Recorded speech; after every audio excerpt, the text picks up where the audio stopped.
नमस्कार मित्रों, आप सभी का स्वागत है। आज हम इस 9th बुक क्लास की बुक का सबसे इम्पोर्टेंट चैप्टर और आजकल वर्तमान में 3 सालों से इस चैप्टर से सबसे ज़्यादा क्वेश्चन बनते हैं और सबसे इंटरेस्टिंग और सबसे शानदार चैप्टर है ये।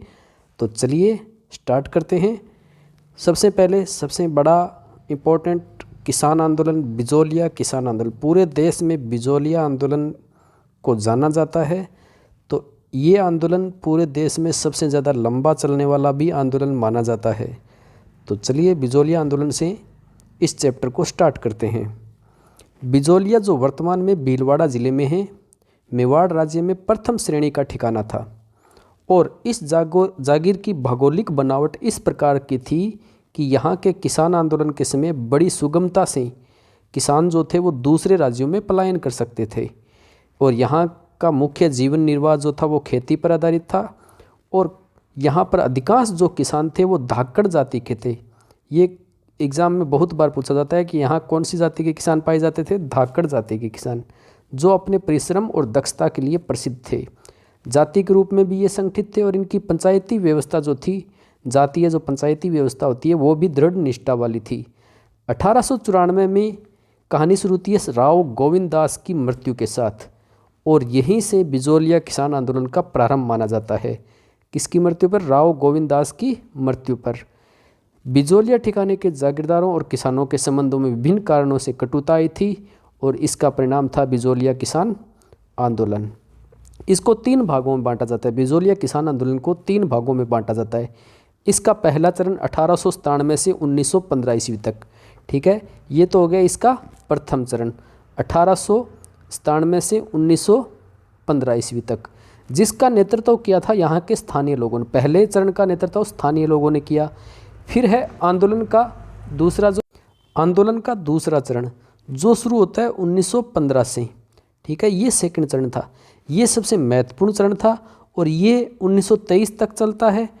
और इस चरण का सबसे प्रमुख बात है कि इस चरण में राष्ट्रीय स्तर के योग्य और अनुभवी व्यक्तियों द्वारा ये आंदोलन चलाया गया था। और तीसरा चरण आंदोलन का पराभव काल माना जाता है जो 1941 ईस्वी में समाप्त हो गया। 1923 से 1941 में जाकर समाप्त हो गया।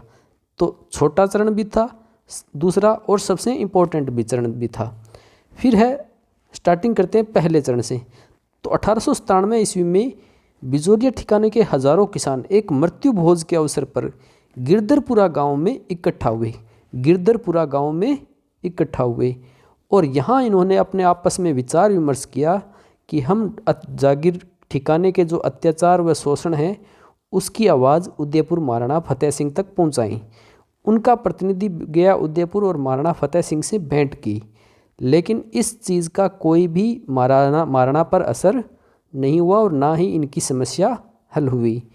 नेक्स्ट है यहाँ पर बिजोलिया जागीर का किसान पहले से ही विभिन्न प्रकार की लागबाग से दबा हुआ था और 1903 ईस्वी में राव कृष्ण सिंह ने बिजोलिया अंचल में एक नया कर लगाया जिसका नाम है चंवरी कर। चंवरी कर बहुत ही महत्वपूर्ण है और आजकल बड़ा डीप प्रश्न पूछा जाता है कि कितने रुपए लिखा होता है उस पर। तो हर व्यक्ति को अपनी लड़की के विवाह के अवसर पर 13 रुपये और कुछ साक्ष्यों में लिखा है 5 रुपये। मान लो 13 रुपये हम मान लेते हैं, 13 रुपये या फिर ऑप्शन में आए 5 रुपये। तो 5 रुपये और 13 रुपये चंवरी कर के रूप में अदा करना होता था लड़की की शादी पर। और इसके अलावा यही बात ख़त्म नहीं होती। इसके अलावा दूल्हा और दुल्हन को राव साहब के समक्ष उपस्थित होकर नतमस्तक होकर आशीर्वाद भी प्राप्त करना होता था। तो ये अपमानजनक व्यवस्था उस समय लागू की गई थी। किसानों ने इसका बड़ा अनूठा विरोध किया, मूक विरोध किया, अनूठा विरोध किया। उन्होंने क्या किया, अपनी लड़कियों की शादी नहीं की 2 सालों तक और महाराणा पर इस बात का असर भी हुआ। उसने कुछ छूट भी दे दी फिर बाद में, किंतु संतुष्ट होने के बजाय किसानों को अब अपनी शक्ति का एहसास हो गया कि हमने शादी नहीं की तो उसका असर तो हुआ महाराणा पर। तो इस प्रकार किसानों को थोड़ा बहुत अपनी संगठन की शक्ति का एहसास हो गया। फिर देखते हैं 1903 के बाद 1906 में राव कृष्ण सिंह की निसंतान मृत्यु हो जाती है और उसका निकट का संबंधी जो है पृथ्वी सिंह, वो बिजोलिया का स्वामी बनता है। उसने मेवाड़ राज्य द्वारा नए जागीरदार से तलवार बंधाई के रूप में जो रकम थी वो जनता पर डाल दी। किसानों ने यहाँ पर भी विरोध किया, लेकिन किसान आंदोलन से जितने भी व्यक्ति जुड़े हुए थे उन पर सख्ती का रुख अपनाया गया और इसका शिकार बने साधु सीताराम दास। साधु सीताराम दास उस समय पुस्तकालय में काम करते थे ठिकाने की, उनको ठिकाने की पुस्तकालय से सेवा मुक्त कर दिया गया और अन्य किसान नेताओं को भी जेल में डाल दिया। लेकिन ये 1906 का जो पृथ्वी सिंह आता है, इसकी भी जल्द ही मृत्यु हो जाती है 1914 ईस्वी में। और पृथ्वी सिंह की मृत्यु होने के बाद उसका जो पुत्र है केसरी सिंह, जो अल्पवयस्क था, उस वजह से जो जागीरी प्रशासन जो था वो चला जाता है महाराणा के नियंत्रण में। डायरेक्ट मतलब एक तरह का केंद्र शासित प्रदेश बना देते हैं। वर्तमान से आप ऐसे लिंक कर लो कि उसे एक तरह से केंद्र शासित प्रदेश या कोर्ट ऑफ वार्ड्स के नियंत्रण में चला गया। यहाँ पर जो है इस प्रकार केंद्र शासित प्रदेश होने के बावजूद किसानों की हालात में कोई विशेष परिवर्तन नहीं हुआ। तो इस प्रकार हम 1903, 1906, 1914 की 3 घटनाओं के साथ पहला आंदोलन का चरण समाप्त करते हैं। इस चरण की मुख्य बातें थी साधु सीताराम दास का आना और उन्हें सेवा मुक्त किया जाना, और दूसरी इस प्रथम चरण का नेतृत्व स्थानीय नेताओं ने किया था। अब बात करते हैं सेकंड चरण की। सेकंड चरण प्रारंभ होता है 1916 में विजय सिंह पथिक के इस आंदोलन के जुड़ने से। और विजय सिंह पथिक, जिनका वास्तविक नाम था भूप सिंह, विजय सिंह पथिक ने कार्य करने की अपूर्व क्षमता थी। उन्होंने इस आंदोलन को पूर्णतः संगठित और व्यवस्थित रूप प्रदान किया। ये पूछा जा सकता है एग्जाम में कि विजय सिंह पथिक ने इस बिजोलिया आंदोलन को पूर्णतः व्यवस्थित और सुनियोजित रूप प्रदान किया। उन्होंने बिजोलिया में विद्या प्रचारिणी सभा का गठन किया और इस विद्या प्रचारिणी सभा के अंतर्गत ही एक पुस्तकालय, एक पाठशाला और एक अखाड़ा चालू किया गया। और जल्द ही इस आंदोलन से जुड़े माणिक्यलाल वर्मा, जो उस समय बिजोलिया ठिकाने में एक कर्मचारी होते थे, जब पथिक जी के संपर्क में आए तो उन्होंने पथिक जी से प्रभावित होकर ठिकाने की नौकरी से अवकाश ले लिया। देखिए ये चैप्टर इतना इम्पोर्टेंट है कि आपको इस चैप्टर की एक एक बात बड़े आसानी और बड़े सरलता से समझनी है स्टोरी के रूप में। तो ये चैप्टर एग्ज़ाम का सबसे की पॉइंट माना जाएगा। आप याद रखो, राजस्थान हिस्ट्री में ये चैप्टर जो है किसान आंदोलन, वो की पॉइंट होता है और आजकल बहुत प्रश्न पूछे जाते हैं, तो इसलिए बिल्कुल कहानी के रूप में आपको याद रखना है। इन्होंने पथिक से आजीवन देश सेवा के रूप में दीक्षा ली और पथिक के साथ किसानों को संगठित करने में जुट गए। इस कार्य में सहयोग दिया साधु सीताराम दास जी ने, वो भी पथिक जी के साथ जुड़े। और पथिक जी जो थे वो उपरमाल क्षेत्र में अत्यधिक लोकप्रिय हो गए थे। उन्हें वहाँ पर महात्मा जी पुकारा जाने लगा। पथिक जी को क्या कहा जाने लगा? महात्मा जी। पथिक किसानों की दुर्दशा से परिचित हो चुके थे और उन्होंने 1917 में हरियाली अमावस्या के दिन, एग्जाम में आया हुआ ये, हरियाली अमावस्या के दिन उपरमाल पंच बोर्ड के तत्वाधान में क्रांति का बिगुल बजाया। पथिक ने किसानों से कहा कि आप जो वर्ल्ड वार चल रही है, फर्स्ट वर्ल्ड वार, उसमें चंदा नहीं दोगे, बेगार नहीं करोगे। और इसी प्रकार गोविंद निवास नामक गांव के नारायण जी पटेल ने ठिकाने में बेगार देने से जब इनकार किया तो उन्हें पकड़कर कैद में डाल दिया। और ये बात जब पंचायत को पता चली, उपरमाल पंच बोर्ड को पता चली, तो वहाँ किसान पंचायत ने इतने जत्थे में पहुँचे, बिजोलिया पहुँचने लगे, तो ठिकाना का जो शासक था, प्रशासक था, उसने भयभीत होकर नारायण जी पटेल को जेल से मुक्त करा दिया। और ये जो पहली विजय थी, इससे किसान आंदोलन को पूर्ण बल मिला, क्योंकि किसानों ने अपने संगठन की ताकत पहचान ली थी। फिर पथिक ने बिजोलिया किसान आंदोलन को राष्ट्रीय स्तर पर लाने व सहयोग दिलाने के उद्देश्य से प्रताप समाचार पत्र निकलता था कानपुर से, वहाँ के गणेश शंकर विद्यार्थी से संपर्क स्थापित किया।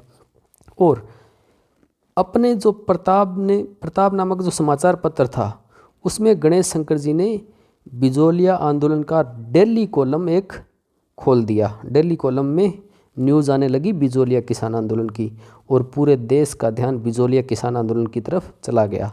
और ये ध्यान जब गया महात्मा गांधी जी की तरफ, तो महात्मा गांधी जी ने इसकी जानकारी प्राप्त करने के उद्देश्य से पथिक जी को बम्बई बुलाया। और वहाँ बम्बई में पथिक जी जो थे वो गांधी जी से मिले भी, और गांधी जी ने इस पथिक जी से प्रभावित होकर उन्हें उनके साथ भेजा। निजी सचिव जो महादेव देसाई जी थे, उनको उपरमाल के किसानों की हालात की जानकारी लेने के लिए बिजोलिया भेजा। इस प्रकार का गांधी जी ने एक पत्र भी महाराणा को लिखा कि आप बिजोलिया में जो कर रहे हैं वो गलत है, और बिजोलिया किसानों का नैतिक समर्थन भी किया। तो ये उस समय गांधी जी जो थे वो थोड़े हमारे असहयोग आंदोलन में बिजी थे, और उस समय रोलेट एक्ट और जैसी घटनाएं भी हो रही थी। तो इस दौरान जो गांधी जी ने बिजोलिया पर महादेव देसाई को सौंपा था, और खुद जो है पूरे देश को नेतृत्व प्रदान कर रहे थे। बाद में हम देखते हैं कि अगस्त 1920 में महात्मा गांधी जी ने असहयोग आंदोलन प्रारंभ किया, और 1921 में आकर भयंकर रूप ले लिया। और जब असहयोग आंदोलन पूरे देश में शुरू हुआ, लेकिन बिजोलिया किसान आंदोलन को अब शांत करवाना सरकार के लिए, ब्रिटिश शासन के लिए ज़रूरी था। उन्होंने ब्रिटिश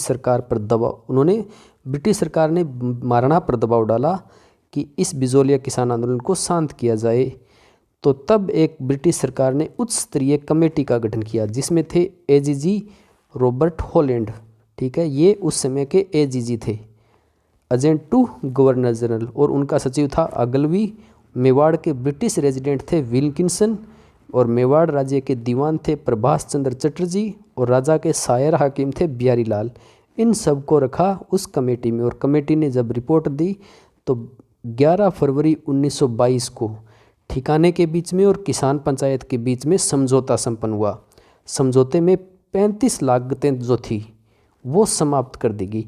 इसे हॉलैंड कमेटी भी आप कह सकते हो, क्योंकि एजीजी के नेतृत्व में था, सबसे बड़ा अधिकारी था एजीजी। और 1922 में इस प्रकार ये आंदोलन समाप्त हो गया।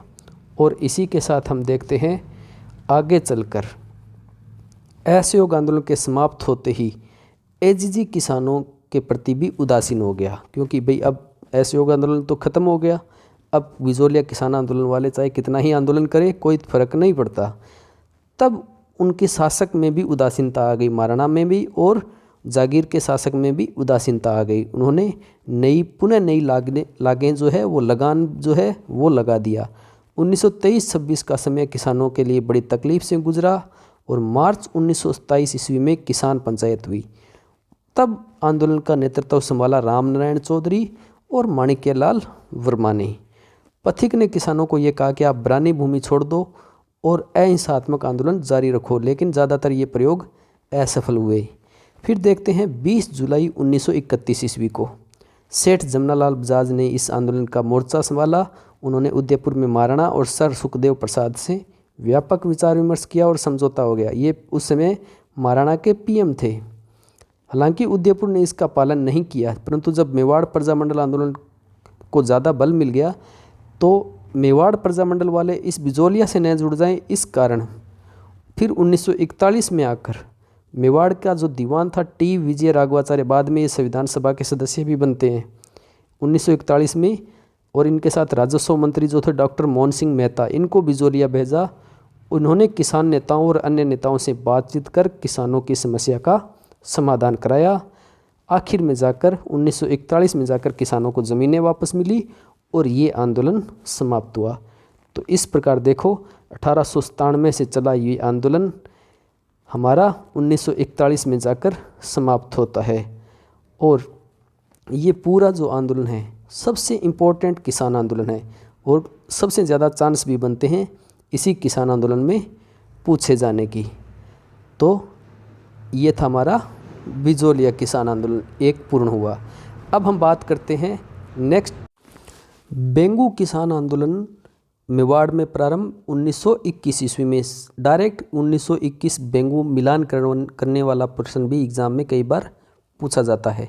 बिजोलिया से प्रेरणा इस आंदोलन ने प्राप्त की थी बेंगू के किसानों ने, और ये आंदोलन चलाया गया था रामनारायण चौधरी के नेतृत्व में 1921 में। बेंगू के किसान जो थे 1921 ईस्वी में मैनाल के भेरुकुंड नामक स्थान पर एकत्रित हुए, लेकिन सामंती दमन इस आंदोलन की सबसे बड़ी विशेषता थी। सामंतों ने खूब दमन किया, किसानों पे खूब लाठीचार्ज किया, और हम देखते हैं कि 1923 में किसान जब आंदोलन कर रहे थे तो रूपाजी और करपाजी धाकड़ जो थे वो सेना की गोलाबारी से शहीद भी हो गए थे। बेंगू के ठिकानेदार ने हालांकि समझौते का प्रयास भी किया, लेकिन जो शासक था उसने इस समझौते को बुरी तरह से रद्द कर दिया। बेंगू के ठाकुर अनूप सिंह और राजस्थान सेवा संघ के मध्य जो समझौता हुआ उसे बोल्शेविक समझौते की संज्ञा तक दी गई थी। तो इस यहाँ के बेंगू के ठिकाने के ठाकुर जो थे अनूप सिंह, उसने तो समझौते का प्रयास किया लेकिन शासक ने नहीं माना और इसे बोल्शेविक समझौते की संज्ञा दी। तो ये था बेंगू किसान आंदोलन मेवाड़ का, जिसमें रूपाजी और कृपाजी शहीद होते हैं। नेक्स्ट आंदोलन है हमारा भरतपुर किसान आंदोलन। भरतपुर राज्य में किसानों की दशा अच्छी थी। यहाँ पर क्योंकि 95% भूमि सीधे राज्य के नियंत्रण में थी, बीच में जमींदार, जागीरदार या ठिकानेदार नहीं थे। यहाँ पर कुल 5 जातियाँ ज़्यादा पाई जाती थी, ब्राह्मण, जाट, गुजर, अहीर और मेव।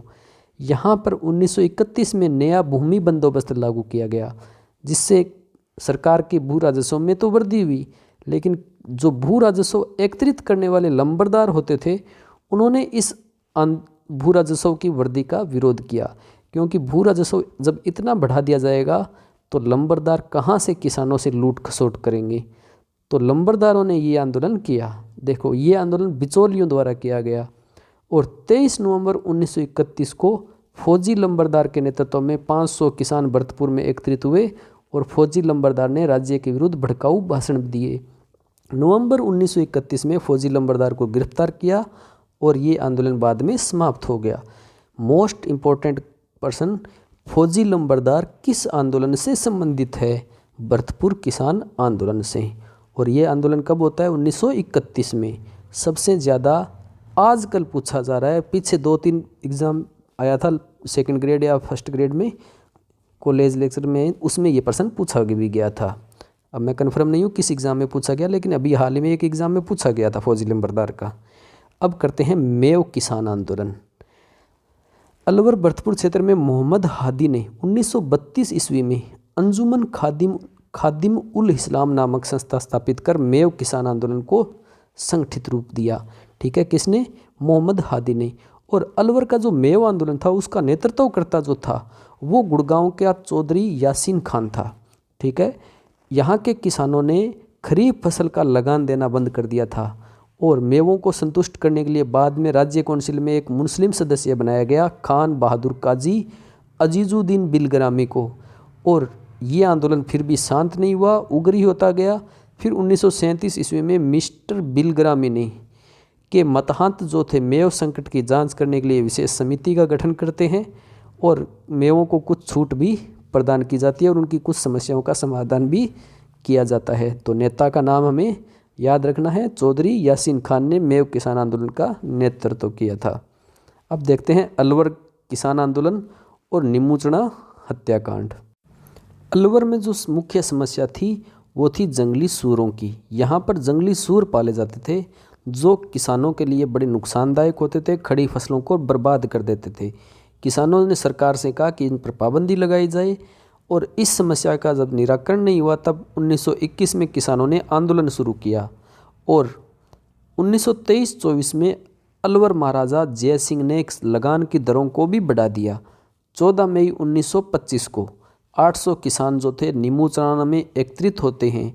वहाँ पर सरकार के जो कारिंदे थे उन्होंने मशीन गन से अंधाधुंध फायरिंग की और सैकड़ों लोगों की हत्या की गई। इसकी संज्ञा जो थी इस कांड की, निमुचना, उस कांड को महात्मा गांधी ने जलियांवाला बाग हत्याकांड से भी विभत्स और डायरवाद से भी गहरा और व्यापक की संज्ञा दी। डायरवाद गहरा और व्यापक की संज्ञा दी। और लास्ट में हम देखते हैं बाद में जब इसकी आलोचना हुई खूब इस हत्याकांड की, तब लगान के बारे में किसानों के सामने झुकना पड़ा और ये आंदोलन समाप्त हुआ। तो ये चला था 1921 से 25 के बीच। और निमुचना की जो हत्याकांड जो होता है वो होता है 4 मई 1925 को। ये मोस्ट इम्पोर्टेंट है, आपको ये तारीख याद रखनी है, 4 मई 1925। ये चैप्टर थोड़ा लंबा हो जाएगा लेकिन हम इसको आराम से करेंगे क्योंकि ये चैप्टर सबसे इम्पोर्टेंट है। अगर आप इसमें आधा दिन भी याद करने में देते हैं तो हमेशा के लिए इस चैप्टर से आपके एक पर्सन जो है वो कंठस्थ हो जाएंगे। बार बार 2-3 बार इस चैप्टर की पूरी रीडिंग कीजिए आप। फिर है बूंदी राज्य में किसान आंदोलन। बूंदी राज्य का जो आंदोलन था वो बिजोलिया और बेंगू किसानों से ही प्रभावित हुआ था और यहाँ पर जो थी वो 25 प्रकार की लगभग लगाने देनी पड़ती थी। बिजोलिया और बेंगू से प्रभावित होकर अप्रैल 1922 में बिजोलिया के सीमा के साथ जुड़े हुए बूंदी के बरड़ क्षेत्र के, ठीक है, बरड़ क्षेत्र का आंदोलन भी इसे कहते हैं, बरड़ क्षेत्र के किसानों ने बूंदी प्रशासन के विरुद्ध आंदोलन प्रारंभ किया और यहाँ का नेतृत्व करता जो था और राजस्थान सेवा संघ का कार्यकर्ता था नेनूराम, ठीक है, नेनूराम ने इस आंदोलन का नेतृत्व संभाला। बूंदी राज्य ने इन किसानों पर अत्याचार किया और राजस्थान सेवा संघ के माध्यम से पूरे भारत और राज्य में, राजस्थान में बूंदी राज्य में चल रहे दमन चक्र की निंदा की गई थी। लेकिन 2 अप्रैल 1923 को डाबी गांव में एक किसानों की सभा हो रही थी। उस सभा पर पुलिस ने लाठी प्रहार किया और इस लाठी प्रहार से नानक भील और देवालाल गुजर शहीद हो गए थे, ठीक है। नानक भील और देवालाल गुजर कहाँ शहीद हुए? डाबी गांव में, ठीक है, डाबी गांव में 1923 में। बूंदी राज्य की इस घटना की सर्वत्र निंदा की गई और बूंदी सरकार ने भी कुछ शिकायतों का निवारण करके मामले को ठंडा करने की कोशिश की और यह आंदोलन बाद में धीरे धीरे 1923 में समाप्त हो गया। लेकिन 1936 में जाकर एक बार फिर बरड़ क्षेत्र में आंदोलन का दौर शुरू हो गया था। 5 अक्टूबर 1936 को हिंडोली में स्थित हुंडेश्वर महादेव के मंदिर में 90 गांव के गुजर मीणा किसानों के 500 प्रतिनिधियों का एक विराट सम्मेलन हुआ, ठीक है। गुजर मीणा जाति के किसानों का 500 प्रतिनिधियों का एक विराट सम्मेलन कहाँ हुआ? हुंडेश्वर महादेव, हिंडोली में 1936 में। और एक मांग पत्र तैयार किया गया और उसे सरकार को भेजा गया। सरकार ने जब ध्यान नहीं दिया तो किसानों ने लंबे समय तक आंदोलन का नेतृत्व किया। यहाँ पर लास्ट में सरकार को चराई करों से छूट देनी पड़ी और युद्ध में जो ऋण की वसूली थी उस पर सख्ती का प्रयोग करना बंद किया गया। नेक्स्ट है जयपुर राज्य में किसान आंदोलन। जयपुर राज्य में किसान जो आंदोलन था, जयपुर रियासत में किसान का मूल केंद्र जो था वो शेखावाटी, तोरावाटी, सांबर, सीकर और खेतड़ी के ठिकाने थे और किसान आंदोलन का जो श्री गणेश होता है वो होता है सीकर ठिकाने से। 1922 ईस्वी में सीकर के नए राजा राव राजा कल्याण सिंह ने भूमि कर में 25 से 50% की वृद्धि कर दी और किसानों को आश्वासन दिया कि अगले वर्ष उनसे ये ली जारी लागों में छूट दे दी जाएगी। लेकिन बाद में राव राजा ने अपने वचन का पालन नहीं किया और किसान इससे खिन्न हो गए। फिर रामनारायण चौधरी और हरि ब्रह्मचारी, ठीक है, रामनारायण चौधरी और हरि ब्रह्मचारी के सिक्कर आने से इस आंदोलन को प्रोत्साहन मिला। रामनारायण चौधरी और हरि ब्रह्मचारी सिक्कर आते हैं और इस आंदोलन को प्रोत्साहन दिया जाता है और इस सिक्कर आंदोलन की गूंज जो है वो ब्रिटेन के हाउस ऑफ कॉमन्स में उठाई गई थी। देखिए, हाउस ऑफ कॉमन्स वैसा ही है जैसे हमारी लोकसभा है, ठीक है, जनता का सदन। और ये बहुत बड़ी बात हो जाती है कि भारत के छोटे से एक कस्बे की आवाज़ जो है, किसान आंदोलन की गूंज जो है वो ब्रिटेन के उस समय की हाउस ऑफ कॉमन यानी संसद या लोकसभा में उठाई जाती है। ब्रिटिश सरकार ने राव राजा को कहा कि आप अपने यहाँ पर भूमि बंदोबस्त की अच्छी व्यवस्था कीजिए। राव राजा ने भूमि का पुनः सर्वेक्षण कराया और छोटी जरीब का उपयोग किया गया। सीकर के राव राजा ने इजाफा के नाम पर बीघा भूमि पर 2 आना भूमि कर में वृद्धि कर दी, ठीक है, मतलब बीघा भूमि पर 2 आना भूमि कर, 2 आना भी उस समय बहुत बड़ा होता था, इतने 2 आने की भूमि कर में वृद्धि कर दी। जरीब की लंबाई के मामले को लेकर बाद में शेखावाटी के किसानों में असंतोष बढ़ा और अक्टूबर 1925 ईस्वी में जाट सभा का बगड़ में एक अधिवेशन आयोजित किया गया, ठीक है। बगड़ इस पूरे उत्तरी राजस्थान का शिक्षा का एक बहुत बड़ा केंद्र होता था। बगड़ शेखावाटी का जो सिक्कर बेल्ट जो है, सिक्कर चूरू झुंझुनू बेल्ट जो है, वो पूरा एरिया जो है इस बगड़ में काफ़ी जाना जाता था। सामाजिक और आर्थिक शोषण के विरुद्ध अभियान चलाने के संबंधी कार्यक्रम की रूपरेखा तैयार करने का निर्णय लिया गया और जाट नेताओं ने शेखावाटी के गांव में पहुंचकर कृषकों से संबंध स्थापित कर ठिकानेदारों को भूमि लगान न देने के लिए समझाया। तब भरतपुर का जाट नेता देशराज ने सीकर और शेखावाटी के किसानों को अपने अधिकारों के लिए प्रेरित किया और संघर्ष करने के लिए नई चेतना उत्पन्न की। 1932 में बसंत पंचमी के पर्व पर झुंझुनू में जाट महासभा के तत्वाधान में एक समारोह हुआ जिसमें 60,000 किसानों ने भाग लिया और किसान आंदोलन को बल मिला। उसी तरह जाटों को संगठित करने के लिए देशराज ने सितंबर 1933 ईस्वी में पलथाना में एक सभा का आयोजन किया और सीकर में महायज्ञ करने का निर्णय लिया। और जब इस महायज्ञ का निर्णय हुआ था तब महायज्ञ के लिए हाथी देने की बात की गई, लेकिन राव राजा ने हाथी देने से इनकार कर दिया। किसानों और शासक में फिर तनाव हुआ और महायज्ञ के समय जनवरी 1934 में किसानों द्वारा दिए गए भाषणों में ठिकाने की नीतियों की आलोचना की गई और इस बात से खिन्न होकर राव राजा ने जाट सभा का जो सचिव था चंद्रभान, उसको गिरफ्तार करके 6 सप्ताह की जेल और 51 रुपये जुर्माना लगा दिया। सिहोट के ठाकुर, ये घटना बहुत इंपॉर्टेंट है, इससे पूरा एक प्रश्न पूछा जाता है आमतौर पर। सिहोट के ठाकुर मान सिंह द्वारा सेतिया का बास नामक गांव में किसान महिलाओं से दुर्व्यवहार किया गया, उसके विरोध में, ठीक है, उसके विरोध में 25 अप्रैल 1934 ईस्वी में जाट महिलाओं ने एक सम्मेलन बुलाया जिसमें 10,000 स्त्रियों ने भाग लिया। उस समय 10,000 महिलाओं का घर से बाहर आना भी बहुत बड़ी बात हो जाती है। और इस सम्मेलन की अध्यक्षता की किशोरी देवी ने, ठीक है। आंदोलन महिलाओं का यह सम्मेलन क्यों हुआ? ठाकुर मान सिंह की वजह से, जो कहाँ का ठाकुर था? सिहोट का ठाकुर था। और सम्मेलन कहाँ बुलाया गया? कटराथल में, ठीक है। सम्मेलन कहाँ बुलाया गया? कटराथल में। और 25 अप्रैल 1934 को जाट महिलाओं का सम्मेलन जिसकी अध्यक्षता की किशोरी देवी ने। फिर है कुंदन कांड। नेक्स्ट हम पढ़ते हैं कुंदन कांड। कुंदन कांड क्या था? अप्रैल 1935 में, हम 1935-34 के दौर की बातें कर रहे हैं। अप्रैल 1935 में सीकर ठिकाने का जो राजस्व अधिकारी था, पुलिस की सहायता से कुंदन गांव में लगान लेने पहुंचा और पुलिस ने गोलियां चलाई जिसमें 4 जाट नेता और 14 किसान मारे गए। मरने वाले में थे चेतराम, टिक्कूराम तथा लगभग 175 जाट किसान गिरफ्तार किए गए। चेतराम और टिक्कूराम 2 मरने वालों के नाम हैं। लेकिन इस आंदोलन का ब्रिटिश संसद में गूंज भी हुई, लेकिन इसका कोई प्रभाव महाराणा पर या राव राजा पर नहीं पड़ा। फिर जाट आंदोलन को कुचला नहीं जा सका और अंततः सीकर में नियमित बंदोबस्त व्यवस्था को लागू करना पड़ा। तो यहाँ सीकर आंदोलन को जो प्रेरित करने वाली महिला जो कई बार पूछी जाती है, वो महिला थी धापी दादी। क्या नाम था उस महिला का? धापी दादी। और यहाँ सीकर के किसान आंदोलन के नेता जो थे उनका नाम है सरदार हरलाल सिंह, वो किशोरी देवी इन्हीं की पत्नी थी। और नेतराम सिंह, पृथ्वी सिंह गोठड़ा, पन्ने सिंह बटाड़नाऊ, हरू सिंह पलथाना, गोरू सिंह कटराथल, ईश्वर सिंह बेरूपुरा, लेखराम कसवाले, ये वहाँ उस समय के जाट नेता थे। और इसी बीच शेखावाटी के किसानों को देखा देखी ये जाट जो आंदोलन था वो सीकर के अलावा मार्च 1933 में खेतड़ी, ढूंढलोद, नवलगढ़, पंचपाना जो है वहाँ और सूरजगढ़, हमीरवास, इस्माइलपुर, जखारा, मलसीसर, अलसीसर, पाटन आदि ठिकानों पर भी फैल गया था। 16 मई 1934 में हमीरवास के ठाकुर कल्याण सिंह के आदमियों ने हनुमानपुरा गांव के जाट किसानों के घरों में आग लगा दी।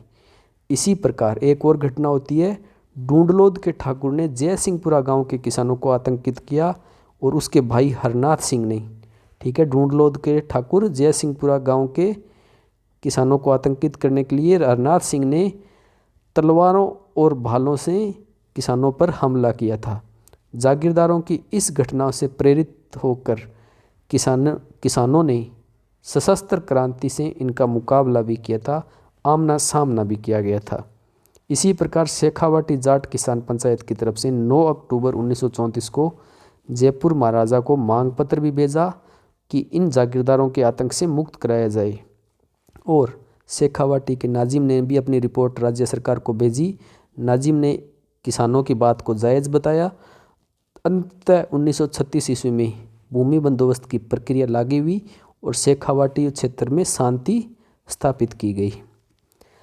अंत में देखते हैं कि 1947 में जब जयपुर में हीरालाल शास्त्री के नेतृत्व में लोकप्रिय सरकार का गठन हुआ, तब यहाँ पर राजस्व मंत्री टिक्काराम पालीवाल ने गैर खालसा क्षेत्र में भूमि बंदोबस्त करवाने की व्यवस्था की। ठीक है, टिक्काराम पालीवाल राजस्व मंत्री। यहाँ से पॉलिटी का भी एक बहुत बड़ा अच्छा आपको लेसन मिल जाता है कि जब हीरालाल शास्त्री पहले मुख्यमंत्री बनते हैं राजस्थान के, इनके नेतृत्व में सरकार जो बनती है तब राजस्व मंत्री थे टीकाराम पालीवाल। लेकिन जब हम देखते हैं कि चुनाव होने के बाद हम हीरालाल शास्त्री भी निकल जाते हैं बाहर और जयनारायण व्यास चुनाव हार जाते हैं, तब पहला निर्वाचित मुख्यमंत्री जब बनाया जाता है तो वो बनाया जाता है इन्हीं टीकाराम जी पालीवाल को। और यही टीकाराम जी पालीवाल थे जो राजस्व मंत्री थे पहले, जिन्होंने कई ठिकानेदारों को बाहर भी किया था, चलता भी किया था। तो ऐसे थे टीकाराम पालीवाल।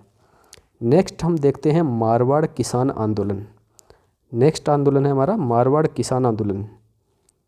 देखिए, आपसे एक मैं रिक्वेस्ट ज़रूर करूँगा, आपको जब ये लगता है कि आप पढ़ते समय आधा घंटा हो गया या 20 मिनट हो गए या फिर ज़्यादा समय हो गया है, तो आप बीच में रोक के रेस्ट कर सकते हैं। ठीक है, आप बीच में रेस्ट कर सकते हैं, बाद में दोबारा सुन लें, लेकिन चैप्टर को बीच में मत छोड़ना। ये चैप्टर पूरा पढ़ना, जब डिटेल से आप पढ़ोगे तो याद रहने की ज़्यादा संभावना बनेगी, क्योंकि इतने फैक्ट है कि आप वन लाइनर टाइप से याद नहीं कर सकते, इनको कहानी टाइप में आपको समझना पड़ेगा।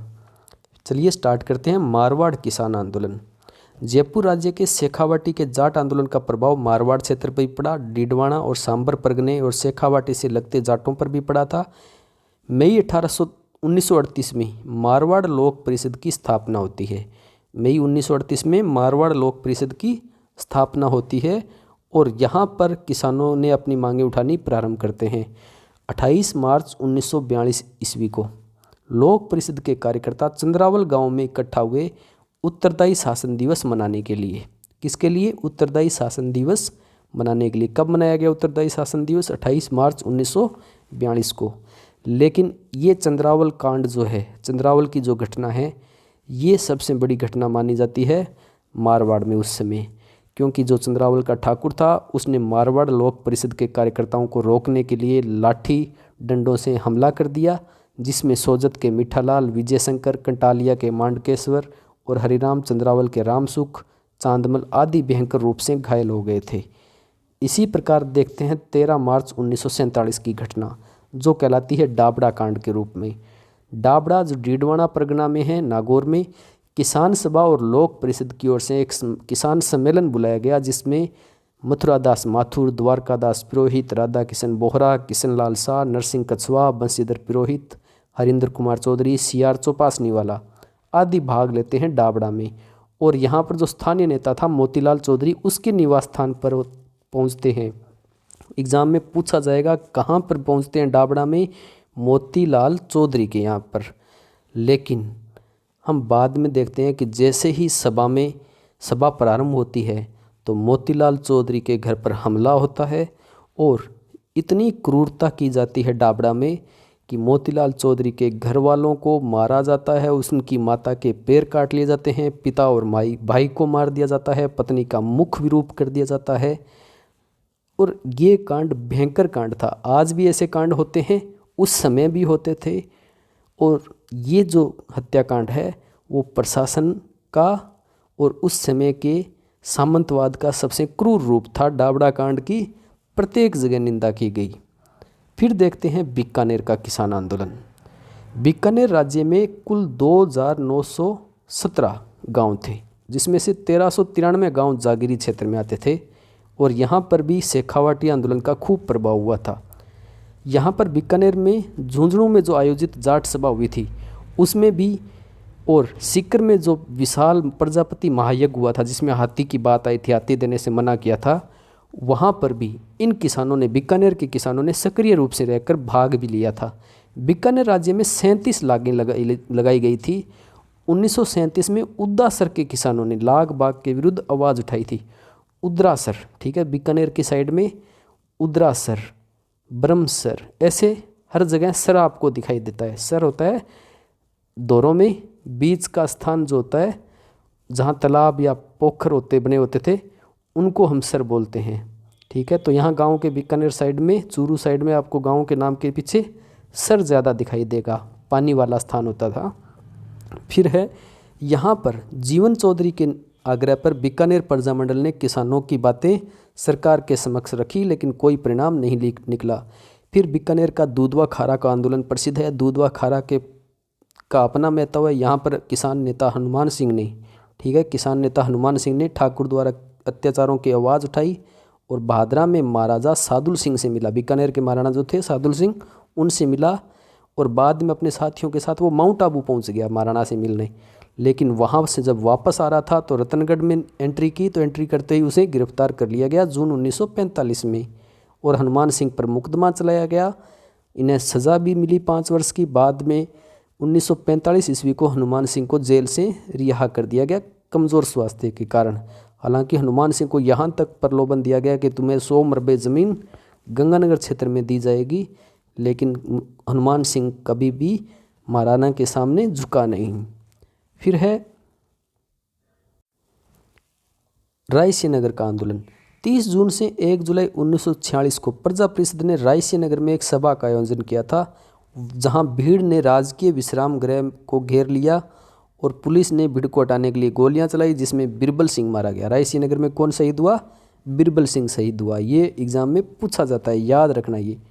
फिर है अखिल भारतीय देसी राज्य परिषद की ओर से हीरालाल शास्त्री, गोकुलभाई भट्ट, बीकानेर के रघुवर दयाल गोयल ने रायसीनगर कांड की चर्चा भी की, निंदा भी की। आज जिस प्रकार घटनाएं होती है तो निंदा होती है ना सरकारों की, नेताओं की तरफ से, तो वैसी निंदा उस समय भी होती थी, ठीक है, तो निंदा भी की गई। इसी प्रकार एक है हरदत्त सिंह चौधरी। ये कौन है? इन्होंने हनुमानगढ़ के नियुक्त मुंसिफ मजिस्ट्रेट थे, जिन्होंने राष्ट्रीय चेतना से प्रभावित होकर नौकरी से त्याग पत्र दिया था। फिर है गोगामेड़ी की सभा। 3 सितंबर 1946 ईस्वी में गोगामेड़ी में एक सम्मेलन बुलाया गया था, जहां जागीरी प्रथा के उन्मूलन की बात की गई थी। नेक्स्ट है अक्टूबर 1946 में कांगड़ के किसानों ने, जागीरदारों ने किसानों से लगान वसूला, लेकिन किसानों ने विरोध किया। और यहाँ पर भी वही बात होती है, जागीरदार जब विरोध होता है, जब जैसे बॉस को गुस्सा आता है तो किसानों पे अत्याचार होते हैं। और यहाँ पर भी वही कांगड़ कांड की भी सवितर निंदा की गई। संघर्ष 1948 में बीकानेर राज्य में भी लोकप्रिय हुआ। लोकप्रिय मंत्रिमंडल के गठन होने के बाद ही समाप्त हुआ। इसी प्रकार एक और बीकानेर के किसान नेता है कुंभाराम आर्य, और उनकी पुस्तक थी किसान यूनियन क्यों। एग्जाम में कभी पूछ ली जाएगी, कुंभाराम आर्य की पुस्तक किसान यूनियन क्यों।